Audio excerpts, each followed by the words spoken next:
Welcome back to Echoes from History. It is the year 1347. A boy named Matteo, just 12 years old, runs barefoot through the crowded streets of Messina in Sicily. The air is filled with the sounds of merchants shouting prices, the smell of roasted fish, and the chatter of travelers speaking languages he doesn't understand. For Matteo, the harbor is a magical place where the world seems to arrive in his city. That afternoon, the bells of the port ring loudly. Ships are coming in from the east.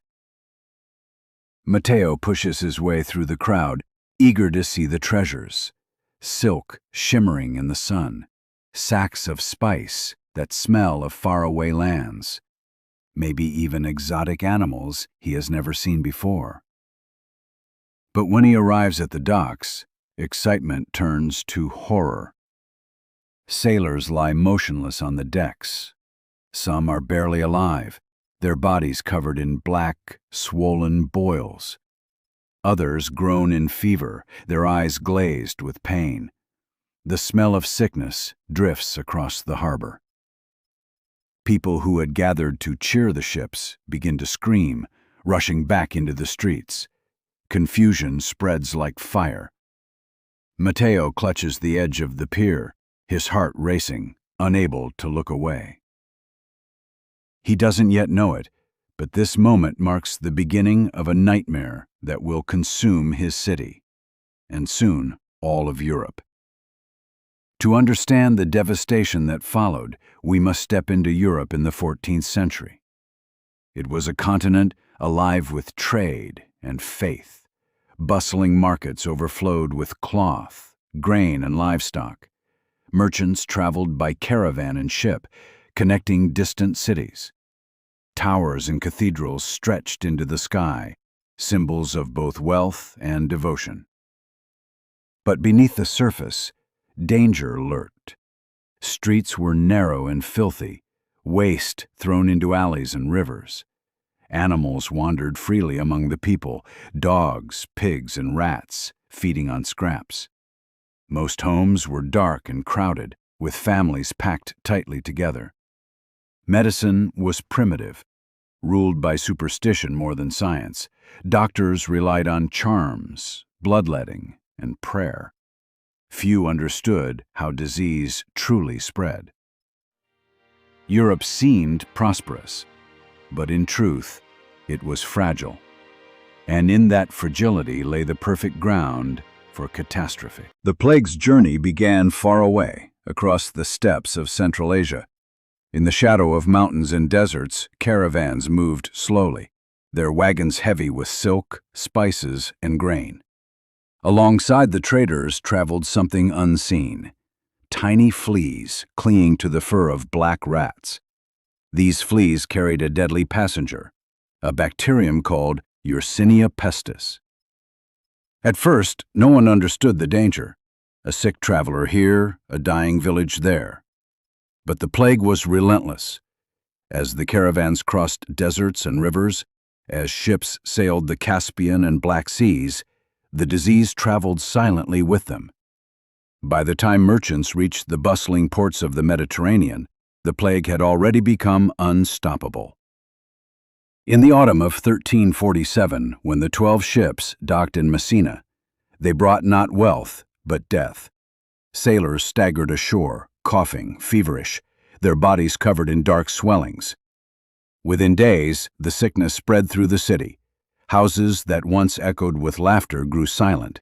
Doors were marked with chalk to warn of infection inside.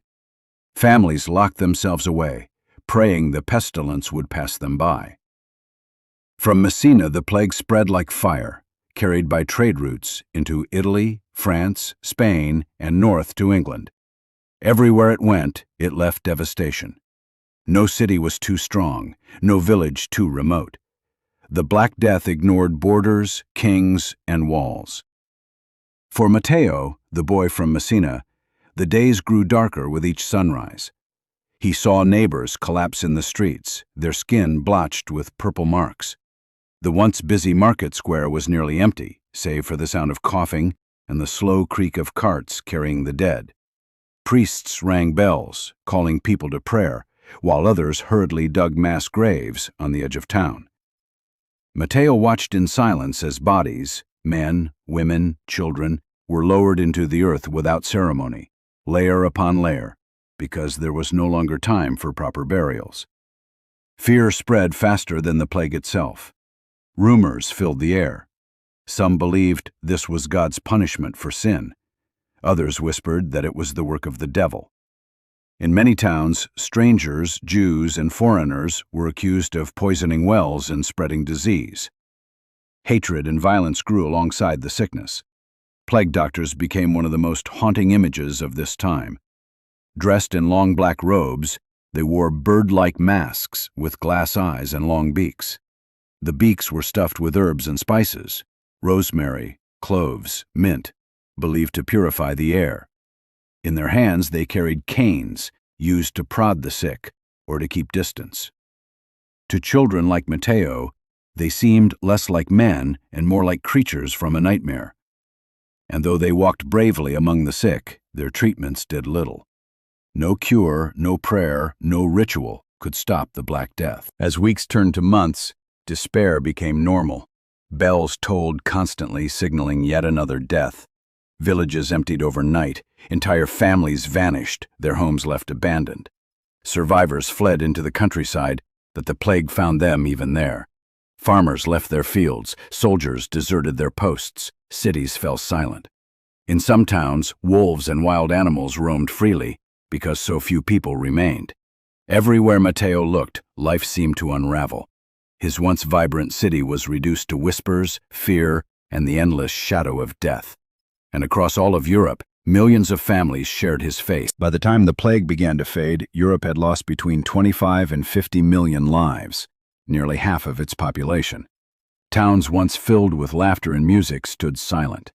The bustling markets Matteo once loved were gone, replaced by shuttered stalls and empty streets. But the devastation did more than take lives. It reshaped society itself. Fields lay untended, harvests spoiled in the sun, and lords found themselves desperate for workers. Suddenly, peasants like Matteo's father had power they had never known before. They could demand higher wages, insist on better treatment, even walk away from the estates of cruel masters. For centuries, the feudal system had bound peasants to the land. Now, the chains began to crack. The plague also shook the very foundation of faith. The church, once seen as the unshakable pillar of Europe, could not explain or stop the catastrophe. Priests and bishops died alongside their congregations, and prayers seemed unanswered. Many began to question the authority they had always trusted. Quiet doubts took root, doubts that in time would blossom into the great changes of the Reformation. For Matteo, the scars of those years never faded. As he grew into a man, he carried memories of the silence, the fear, the endless tolling of the bells. And he was not alone. An entire generation bore the mark of the Black Death. Their world forever changed. Centuries later, science would finally reveal the truth that Matteo and his people could never know. The culprit was a tiny bacterium called Yersinia pestis. It spread from rats to fleas, and from fleas into humans, leaping into their bloodstreams and multiplying with terrifying speed. Fever, swelling, blackened skin, and then death. Modern researchers uncovered another astonishing fact. The Black Death had left its mark on human DNA. Survivors passed on stronger immune systems to their children, and even today some people carry genetic traces of that medieval battle. The plague did not simply vanish. It reshaped humanity itself. And yet the story of the Black Death is not only about death and fear, it is also a reminder of resilience. From the ruins of loss, new societies emerged. Laborers found voices. Old structures of power began to shift. Art, culture, and thought would slowly awaken into the Renaissance. Out of darkness came transformation. The Black Death ended nearly 700 years ago, but its echoes remain. It reshaped Europe's society, its economy, and its faith. It reminds us of a truth both haunting and humbling. humanity is fragile. And it leaves us with one haunting question. Could such a plague strike again today?